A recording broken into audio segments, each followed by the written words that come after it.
It's the spooky season, and I have a spooky little story to tell you to start off this spooky month. Now, I'd go on to say that Batman alongside Bruce Wayne as two separate entities are extremely influential to the people of Gotham City in their own ways. Because as either Batman or Bruce Wayne, they always strive to shine a beacon of hope onto Gotham, as it's an utterly hopeless city, thus inspiring the people of Gotham to try to be better no matter how hopeless things can turn out to be. And while there will always be someone out there who will seek to challenge that beacon of hope, somehow, some way, Batman will always find a way to beat them in the end because he's Batman. He's a symbol that's incorruptible and most of all everlasting. And yeah, I stole that line from that one movie. Sue me. I'd even go on to argue that Bruce Wayne is just the same as an inspiration. A man forced to watch his parents gunned down in front of him at the age of 8, and despite being forced to relive that trauma night after night for years and years, having every right imaginable to just leave Gotham behind, he takes that trauma and all that pain, using it to help others so they never have to feel that pain like he did as a boy. He's always constantly striving to somehow stop those bullets from hitting his parents for even just a second by saving everyone he possibly can. It's impossible, but then again, he is Batman after all. And a big reason why I love Batman is his capacity to see the good in others. Like, take Mr. Freeze for instance. Batman will fight him on top of frozen dinosaurs, and Mr. Freeze will be like, "Whoa, what killed the dinosaurs? The Ice Age!" They'll fight for a bit, and after using every gadget possible to defeat him, Batman will still offer to help cure his wife and provide him his own lab for research. And he does this for each and every one of his villains, including the Joker. Yeah, the Joker,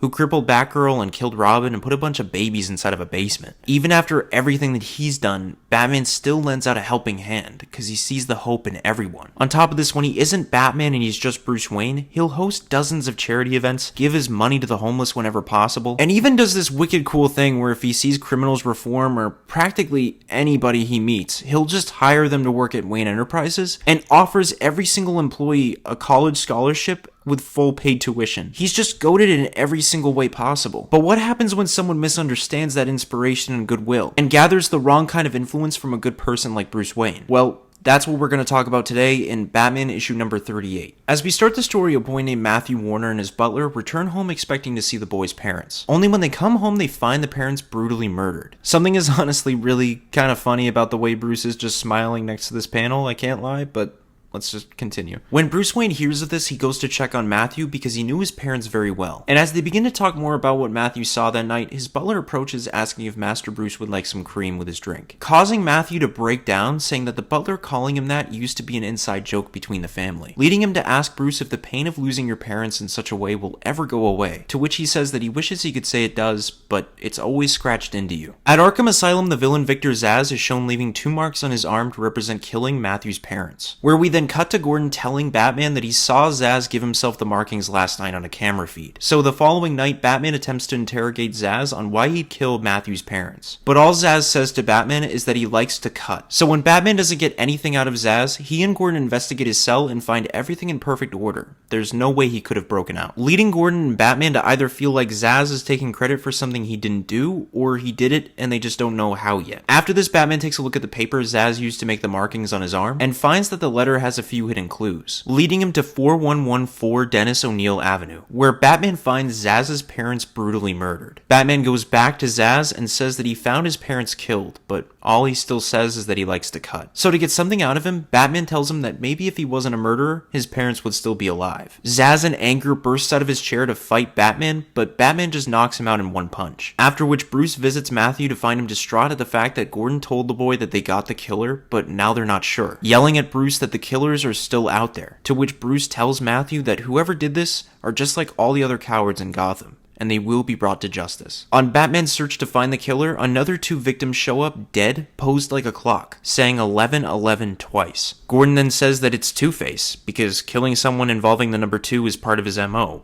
But something's off and Batman can feel it. So in bed with Catwoman, he says that it's not Two-Face, because 2, 2, 2, 2 added up becomes 8, which is 2 cubed. That's 2 to the 3rd, and Two-Face would never have a 3 in his equation. So someone is trying to frame Two-Face and Zsasz for the murders. Knowing that this murderer is a fake, Bruce deduces that the killer will overplay the part and strike somewhere totally obvious like 22 22nd Street Apartment 2. So after cross-referencing the data, Batman zips across Gotham and arrives at the exact address, to find Matthew's butler opening the door scared out of his mind. The butler tries to get away from Batman by hurtling through his apartment window, but Batman catches him before hitting the ground. Batman then throws the butler into a pit full of lions at the local Gotham Zoo, leading the butler to confess to killing Matthew's parents for the money. Matthew is saddened to learn that his own butler would kill his parents and wonders who will take care of him now, to which Bruce says that he'll look into several different options to help personally, emphasizing that he won't leave him alone. Matthew thanks Bruce endlessly and thinks that it's awesome he's going out of his way to help him, admiring that he's not just a billionaire playboy, but a nice guy as well, hoping that after all of this is over, he can one day be just like Bruce Wayne. The next night, while Bruce, Selina, and Alfred go over the grueling case that reminded Bruce of his past, they talk about how sometimes the butler will do anything to help, and this makes Bruce realize that he missed something important, realizing the killing of Matthew's parents,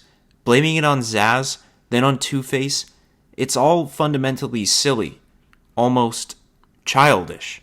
Batman finds Matthew carving out the names of his parents on their very tombstone into Thomas and Martha Wayne, as Matthew says to Batman that the pain of losing your parents will always be scratched into you, saying that he was so scared, but now it's okay, because it means he gets the chance to be brave. Batman tries to tell him that he's just sick, to which Matthew smacks Batman across the face and says that Batman's sick.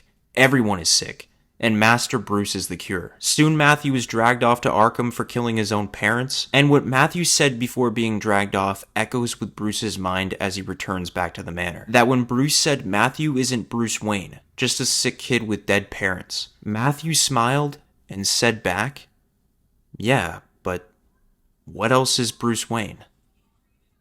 Ending the story. I hope y'all like this spooky story, and don't forget to leave a like and subscribe, and as always, I'll catch y'all on the flip side. No. Please, get away from me.